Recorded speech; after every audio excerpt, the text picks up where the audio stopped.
Grandi navi, il 7 novembre la soluzione definitiva, l'ha dichiarato oggi il ministro Del Rio a margine degli stati generali della logistica, l'Arsenale. Oggi a Venezia, agli stati generali, anche il governatore Luca Zaia nel negoziato con Roma chiederà autonomia su porti e aeroporti. Ex Popolari Venete dalla commissione parlamentare l'ipotesi di un sistema per aggirare i controlli della vigilanza, scoppia il caso dei 3 ispettori di Banca Italia assunti dalla Popolare di Vicenza. Non si esclude l'omicidio dopo il ritrovamento a Lipari del cadavere di un animalista bellunese, le sue battaglie contro il randagismo dei cani avevano dato fastidio a qualcuno nell'isola. Una grande piantagione di marijuana è stata scoperta dai carabinieri forestali di Cittadella nelle campagne di San Pietro in Gu, usato anche un drone, arrestati 2 italiani. La morte della 66enne Elda Tandura al vaglio della procura, l'aggravamento dell'ipotesi di reato a carico del compagno che l'ha picchiata fino al coma, l'uomo non parla davanti al magistrato. Al via questa mattina la mostra Le trame del Giorgione 45, i capolavori da Tiziano, Bassano, Veronese e Tiepolo, una mostra itinerante coinvolta l'intera popolazione. Ben ritrovati, edizione regionale dei notiziari di Antena 3 Nord-Est, lo avete dunque sentito dai titoli. Grandi navi, il 7 novembre la soluzione definitiva, lo ha dichiarato oggi il ministro Del Rio a margine degli stati generali della logistica all'Arsenale di Venezia. Sentiamo. Il 7 novembre per Venezia sarà una data storica. Il governo comunicherà la decisione sulla crocieristica. L'ha dichiarato il ministro Del Rio agli stati generali della logistica del nord-est svoltisi all'Arsenale. Le grandi navi facciamo il 7 e per rispetto a tutte le persone, le istituzioni che saranno lì, io spiegherò in dettaglio lì. Come sapete, per me la soluzione il 7, noi avremo la soluzione definitiva per il governo, quella è la soluzione finale. Molto forte, credo, che tiene presente una discussione che in questo anno e mezzo non si è perso tempo. Io, anche per mia formazione, essendo un ricercatore, ho voluto fare studi molto approfonditi di tutti i tipi. Abbiamo un dossier che non è mai stato predisposto prima, di studi molto approfonditi, e quindi le conclusioni a cui arriviamo non sono conclusioni intuitive, ma insomma basate su un lavoro molto serio. Tra poco più di una settimana dunque si saprà cosa ne sarà delle grandi navi in laguna. Non solo, il ministro ha fatto un altro importante annuncio: i soldi per completare il Mose ci sono. C'è finanziamenti al Mose che io adesso ho già stabilito che integriamo con 210 milioni di euro, quindi noi abbiamo messo adesso tutte le risorse a disposizione. Avere garantito continuità nonostante gli scandali, la corruzione, è stato già un grande risultato, adesso bisogna completarlo e bisogna fare in modo che funzioni. Tra gli altri nodi da sciogliere anche la manutenzione dell'opera. Su questo stiamo lavorando, ha concluso Del Rio. E agli stati generali ha preso parte anche il governatore Luca Zaia, che ha sottolineato come porti e aeroporti facciano parte delle 23 competenze. Ricordiamo che questa è una delle 23 competenze, porti e aeroporti civili, è esattamente quello che vogliamo, come le grandi reti di trasporto e il commercio estero, ma anche la volontà di fare squadra. È stata fatta la riforma della portualità nel 2016, è bene che oggi operativamente si inizi. Il governatore Zaia è molto chiaro: alla Regione la gestione di porti e aeroporti, una delle 23 competenze. L'ha dichiarato intervenendo agli stati generali della logistica all'Arsenale, spiegando anche che cosa cambierebbe con l'autonomia nella governance del porto. Potrebbe cambiare che ad esempio si decida in casa alcune partite. Pensate ad esempio che qui abbiamo la grande sfida della zona franca, della zona economica speciale. Potrebbero essere 2 partite che magari si riescono a qualificare in questi territori. Avendo più risorse potremo fare investimenti che oggi non si riesce a fare. Ad esempio l'investimento del ferroviario fatto all'interno dell'area di Porto Marghera dei 1447 ettari ci ha dimostrato che abbiamo ancora un potenziale di crescita del 30% in virtù di economie di scala che abbiamo fatto. Zaia è poi tornato a parlare di statuto speciale all'indomani dell'incontro con i consiglieri regionali, molti dei quali hanno espresso la loro contrarietà sul tema, insieme a quello di indipendenza. Io non ho archiviato nulla, nel senso che c'è un progetto di legge, è giusto che il Consiglio si esprima. Lo statuto speciale non c'entra nulla con la trattativa. Dico però che solo i pessimisti non fanno fortuna e noi siamo sempre stati ottimisti. Dopo l'ottimo risultato di domenica con il trionfo del sì con il 98%, che cosa sperano i piccoli e medi imprenditori, i primi ad avere fiducia sulla possibilità data da questa scelta storica? Il progetto di Zaia per l'autonomia del Veneto piace soprattutto ai piccoli e medi imprenditori, il tessuto del nostro territorio, cuore pulsante dell'economia regionale. Riuscire ad avere maggiori risorse in regione significherebbe per le aziende sicuramente avere una tassazione, magari arrivare ad avere una tassazione come nelle altre regioni, però avere migliorie dal punto di vista magari burocratico. Dall'altra parte anche i dipendenti, secondo Boin, titolare di un'azienda metalmeccanica di Limena, potrebbero avere dei miglioramenti nella qualità della vita.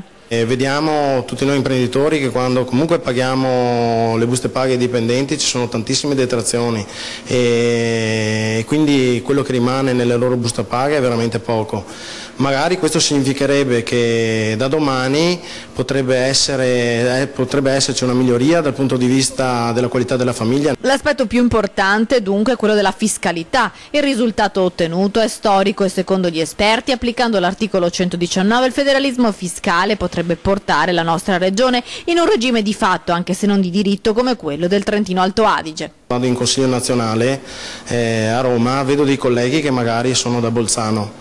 Loro hanno tutto un altro sistema, hanno una vita migliore rispetto alla nostra, perché comunque le risorse che gli restano in regione riescono a utilizzarle in modo migliore.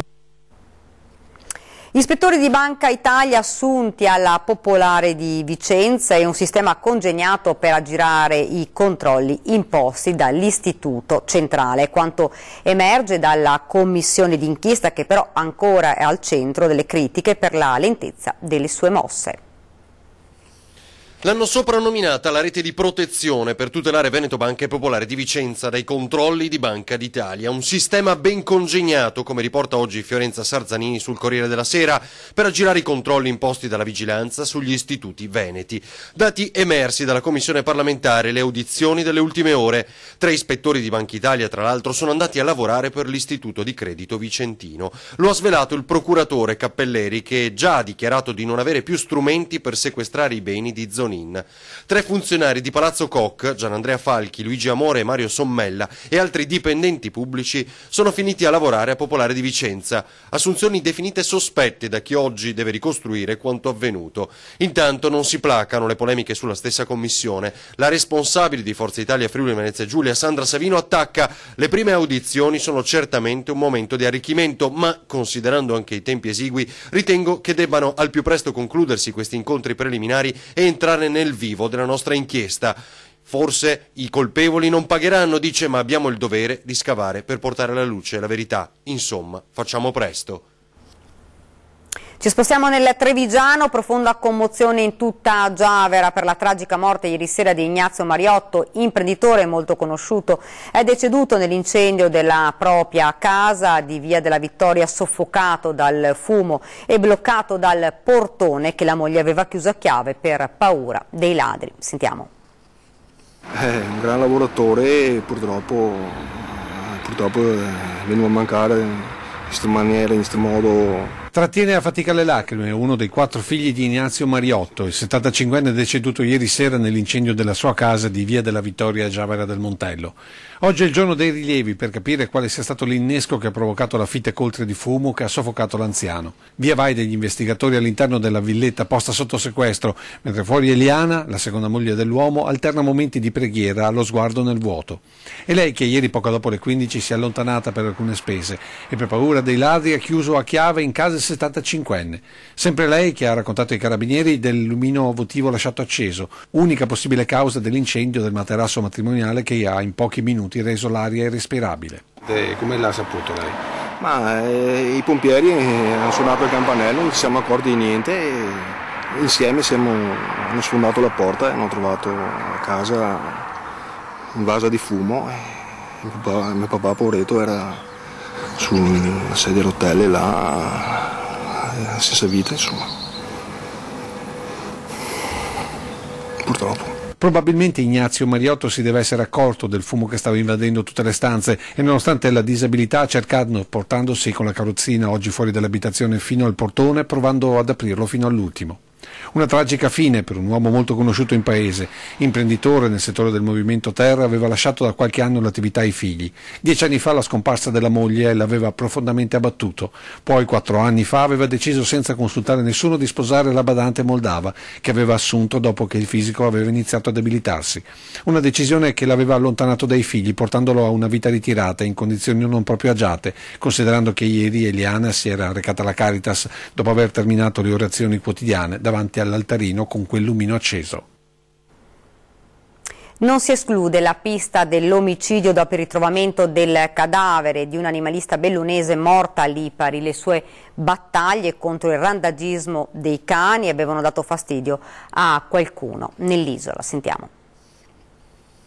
È giallo sulla morte dell'animalista bellunese Barbara Berto, di 74 anni, trovata ieri sugli scogli di Porticello, nell'isola di Lipari, in Sicilia. Il suo corpo, nudo e con alcune ferite, è stato scoperto da un uomo che portava a spasso i suoi cani. I carabinieri che indagano non escludono per ora la pista dell'omicidio. La Berto era residente da una decina d'anni ad Acquacalda di Lipari, a 4 chilometri di distanza dal luogo del ritrovamento.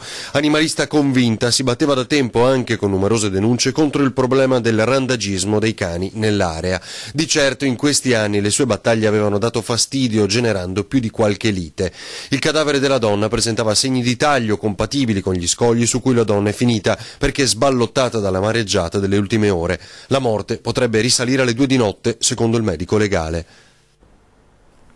La Guardia di Finanza di Verona ha arrestato l'ex amministratore unico della gestione servizi integrati Vigasio, ritenuto responsabile dei reati di peculato, bancarotta e autoriciclaggio. Il provvedimento è stato emesso al termine di una complessa serie di accertamenti bancari e contabili eseguiti dalle fiamme gialle veronesi, che hanno permesso di ricostruire come il precedente amministratore della municipalizzata abbia indebitamente sottratto in modo costante dalle casse della società somme di denaro di cui aveva la disponibilità, quantificandone allo Stato l'ammontare in oltre 900.000 euro in un arco temporale di oltre 7 anni. Scontri davanti allo stadio Bentegodi prima della partita Verona-Napoli dello scorso 19 agosto, Daspo per 25 tifosi. Sentiamo.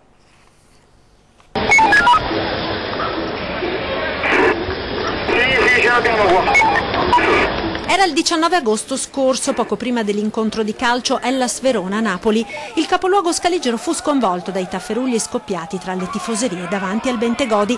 Ebbene, la Polizia di Stato, dopo 2 mesi e mezzo di indagini, è riuscita ad identificare e denunciare 23 ultra giallo-blu che, assieme a 2 ultra della Lazio intervenuti a dare manforte, sono ritenuti responsabili a vario titolo degli scontri. Sono maggiorenni di età compresa tra i 18 e i 42 anni, tranne uno che ha solo 17 anni. Nei loro confronti sono stati emessi 25 provvedimenti di Daspo, l'ennesimo per 8 di loro che già in passato si erano resi protagonisti di episodi di violenza allo stadio. Gli agenti della Digos di Verona sono riusciti a risalire ai responsabili degli scontri, passando al setaccio fotogramma per fotogramma le immagini registrate dalle telecamere di sicurezza poste all'esterno dello stadio. A tutti e 25 gli ultra vengono contestati reati di resistenza, violenza e lesioni aggravate a pubblico ufficiale, oltre a lancio, utilizzo e possesso di oggetti contundenti e travisamento in luogo pubblico. Siamo a Padova, una grande e ben attrezzata piantagione di marijuana è stata scoperta dai carabinieri forestali di Cittadella nelle campagne di San Pietro in Gusa, usato anche un drone, arrestati 2 italiani. Seguivano con scrupolo lo schema stagionale della coltivazione, avevano installato un impianto di irrigazione professionale. La zona di coltura a San Pietro in Gu era impervia e isolata da 1 chilometro di sentieri con rovi e piante. I semi di marijuana della varietà Amnesia White costano più di 8 euro l'uno, ma il valore del raccolto annuo, 10 kg, è di 80.000 euro. Proprio nei giorni della raccolta delle foglie, la scoperta della piantagione da parte dei carabinieri forestali di Cittadella durante un servizio anti-bracconaggio. 150 piante pronte e prodotto, a detta dei carabinieri, di altissima qualità. In manette per coltivazione e possesso di stupefacenti sono finiti Franco Nocera e Gianluca De Giglio, 2 salernitani, uno barista a Vicenza, l'altro operaio a Paese di Treviso. Sì, a sottolineare la scientificità dell'impresa che avevano messo su, erano anche attrezzati con un calendario che specificava esattamente tutte le fasi della coltivazione e della lavorazione della marijuana. Difficile per i carabinieri di Carmignano di Brenta presidiare la zona di coltura della marijuana senza essere scoperti dai due ortolani. I militari hanno perciò impiegato un drone per fotografare l'appezzamento di terreno e alcune telecamere che notte e giorno hanno immortalato i due all'opera. Nocera, che aveva già dei precedenti, è finito in carcere a Padova, De Giglio ai domiciliari. La marijuana pare fosse destinata al mercato locale.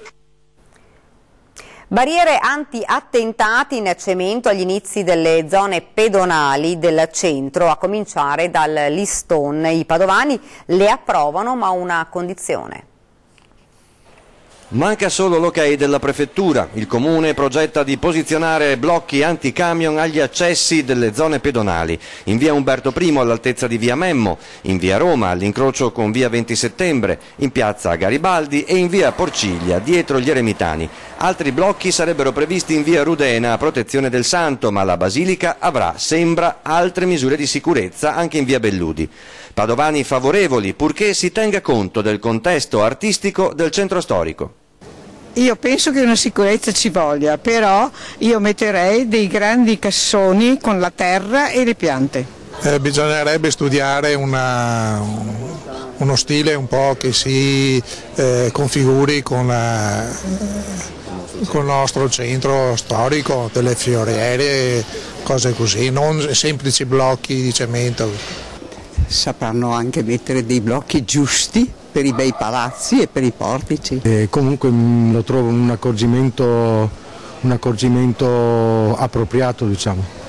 Anche con l'estetica di una città medievale come quella di Padova? Anche con l'estetica di una città medievale, sì. Bisogna rassegnarsi, insomma. Bisogna rassegnarsi. No, ben qua a Padova, nelle vecchie città, come in tutte le vecchie città, penso che sia piuttosto difficile che riescano a fare qualcosa del genere.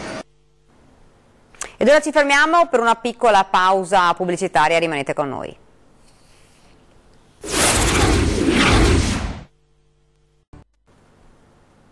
Bene, siamo tornati nuovamente in studio con l'edizione regionale, siamo alla politica, elezioni amministrative di Treviso. Nel centro-destra potrebbe delinearsi uno scenario del tutto inedito. Intanto il sindaco Manildo commenta l'abbandono della maggioranza da parte di SEL.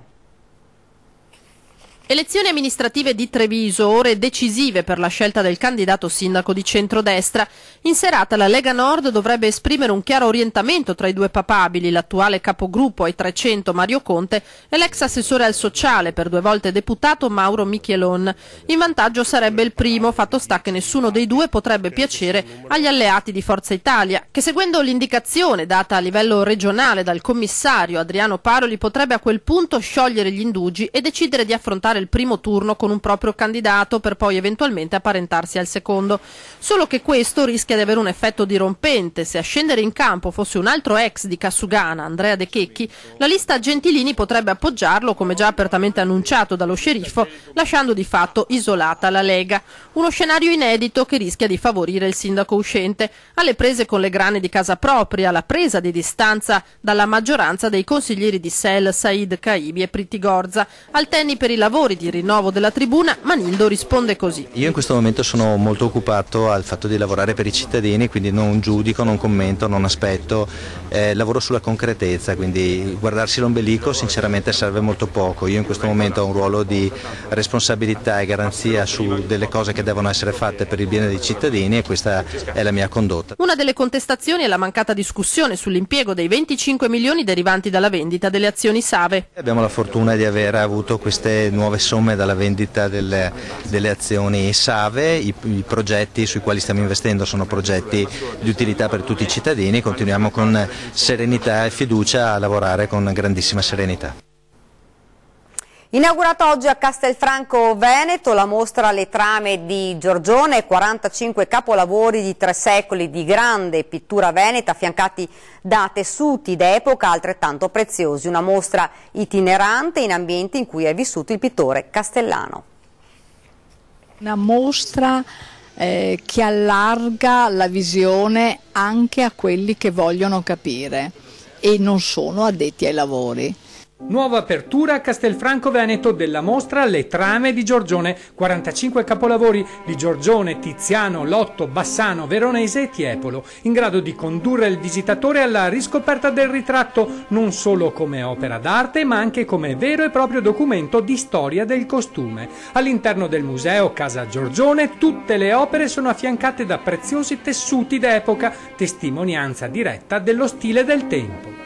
Certo, è una mostra che parla di trame, quindi è una mostra che mette in primo piano accanto al ritratto la manifattura tessile veneta, quindi che parla di trame tessili, oltre che di trame da dipanare, che sono appunto quelle legate alle opere di Giorgione, molto spesso interpretate come non sono. Dalla casa museo all'attiguo Duomo che custodisce la famosa pala del Giorgione, l'esposizione si snoda nei luoghi simbolo del pittore castellano per una mostra itinerante. La torre civica, lo studiolo dove si riunivano in segreto alcune famiglie aristocratiche di Venezia, casa Costanzo, casa Barbarella e il piccolo teatro, un vero gioiello del Settecento. Il fulcro, il luogo della cultura cittadina. Questa vuole essere una mostra che valorizza tutti i luoghi culturali della città. In questi ambienti raffinate aziende tessili offrono al visitatore l'opportunità di ammirare l'eredità contemporanea della celebre tradizione tessoria del Veneto. Puntiamo a trattenere il turista per un periodo più lungo rispetto all'ora e mezza che normalmente catalizza una mostra simile e che poi questo faccia conoscere Castelfranco oltre i confini.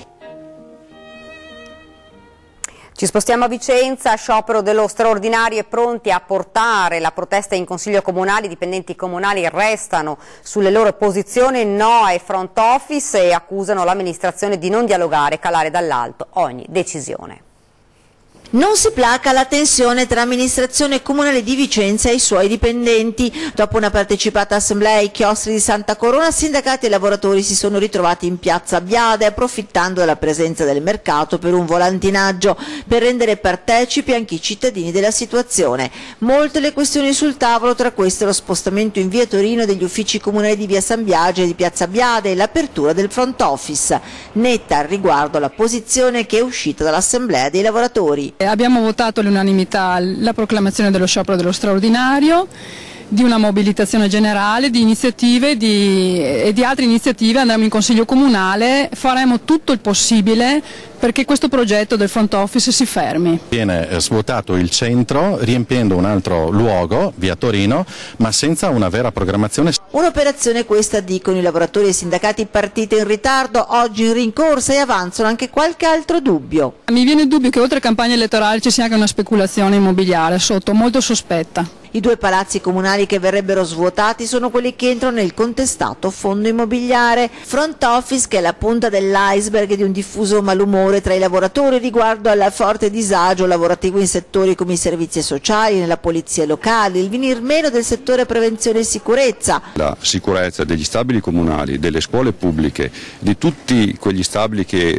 sono controllati dall'amministrazione o dovrebbero essere controllati dall'amministrazione sono abbandonati a se stessi. E ancora la stabilizzazione del personale precario, la carenza d'organico, la poca trasparenza sulla gestione della produttività. Rispetto a queste, davanti al prefetto, l'amministrazione ci ha dato delle rassicurazioni di principio, diciamo, ma poi quando ci siamo trovati con l'amministrazione su argomenti specifici per provare a chiudere gli argomenti, non abbiamo ricevuto delle risposte che ci dessero una soddisfazione. Bene, è proprio tutto per questa edizione del nostro telegiornale, vi lascio alle previsioni del tempo, grazie davvero per averci seguito, buona serata.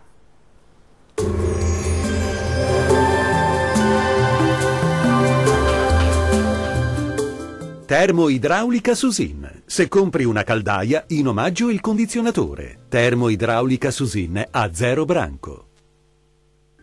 Tempo in prevalenza stabile, ma con qualche nebbia mattutina sulle pianure. Vediamo il dettaglio.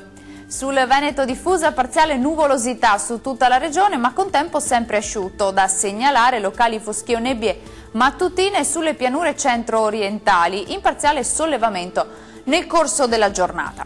Le temperature massime saranno attese tra i 16 e i 19 gradi, valori minimi previsti mediamente tra 7 e 11 gradi circa. Spostiamoci ora a vedere come sarà il tempo sul Friuli Venezia Giulia. Sarà asciutto e soleggiato su tutta la regione, da evidenziare tuttavia un po' di nubi sparse e qualche nebbia mattutina sulle pianure tra Pordenonese e Udinese. Le temperature massime sono attese tra i 17 e i 19 gradi, valori minimi tra 8 e 10 gradi circa. Raggiungiamo infine il Trentino Alto Adige, più nubi e qualche pioggia sui settori alpini di confine, tempo sempre asciutto e ampiamente soleggiato altrove. Le temperature risultano essere in leggero aumento, le massime saranno comprese tra i 23 e i 25 gradi, valori minimi sui 9 gradi circa. Il mare sarà calmo sulle coste e quasi calmo al largo, i venti moderati da nord. Dal meteo per ora è tutto, grazie per l'attenzione, arrivederci.